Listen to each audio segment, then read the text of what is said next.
Hare Krishna, aujourd'hui le 11 juin 2025, Venugopal Prabhu a présenté la troisième section de ce cours Guru Prakara. Aujourd'hui, on a beaucoup discuté du rôle du Shravana Guru, c'est-à-dire le Guru que nous écoutons. Et il a commencé en expliquant que Sadhu Sangha, c'est la raison pour tenir Samukhyam, ou pour nous tourner vers Paratattvam, vers la vérité absolue. Dans cette association Sadhu Sangha, on reçoit alors la miséricorde du sadhu. Le sadhu, il y a différents types de sadhu qui sont fondés sur un prabhava, qu'on appelle la puissance, la quantité de bhakti qu'il a, le sadhu, de la kripa, c'est-à-dire la miséricorde qui est donnée au jiva qui recherche, et 3, bhakti vatsana, c'est-à-dire la nature de la bhakti qu'il a, ce sadhu. Ça peut être principalement Shanta, Dasya, Vatsalya, Madhurya Rasa ou Aishvarya Maya Bhakti ou Madhurya Maya Bhakti. Et ça, cette nature de la bhakti, ça varie d'un sadhu à un autre. Il y a 3 facteurs pour un sadhu pour décider de recevoir les 2 aspects pour le sadhaka, le récipient de la miséricorde. Tout d'abord, il y a le type de la bhakti qu'il fait, ou la forme du Seigneur qu'il adore, et deuxièmement, il y a le type de bhajan qu'il pratique. C'est-à-dire, ça peut être soit shravanam, l'écoute, kirtanam, le chant, faire des parigrammes, ou archanam, l'adoration des murtis, etc.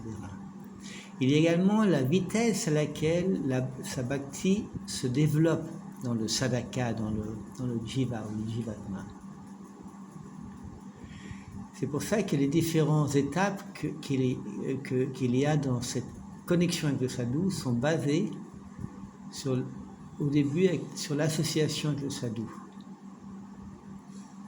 Et ce jivatma, qu'on appelle vimukha jivatma, il obtient un petit peu de ruchi, c'est-à-dire un peu de goût dans une forme spécifique du Seigneur, une pratique spécifique de son bhajan, de son adoration.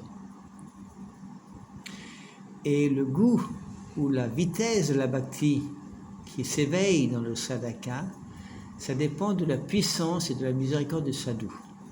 C'est complètement dans les mains du sadhu. Ensuite, cette nouvelle personne qui développe un peu le goût va développer justement un désir spécial de connaître plus en profondeur la forme du Seigneur et la pratique du bhajan. Pour cela, il va avoir de plus ou moins besoin de Shravana Guru, le Guru auquel il va pouvoir écouter lui-même. Et ensuite, le Guru Shravana, en écoutant le Guru, justement, Shravana, l'écoute du Guru, il va écouter cette forme du Seigneur. Et le type de bhajan qu'il va recevoir, ça va être la conclusion des Écritures.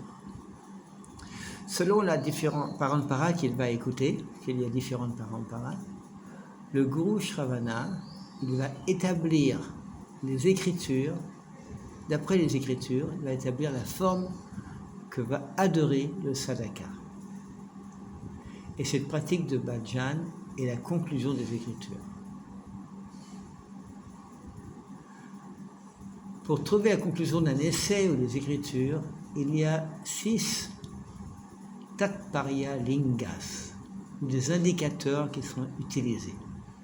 Alors là, il y a les mots sanskrits, Upakrama, Upasambhara, Vyasa, Purvaka Phalam, Tarvada et Upapati.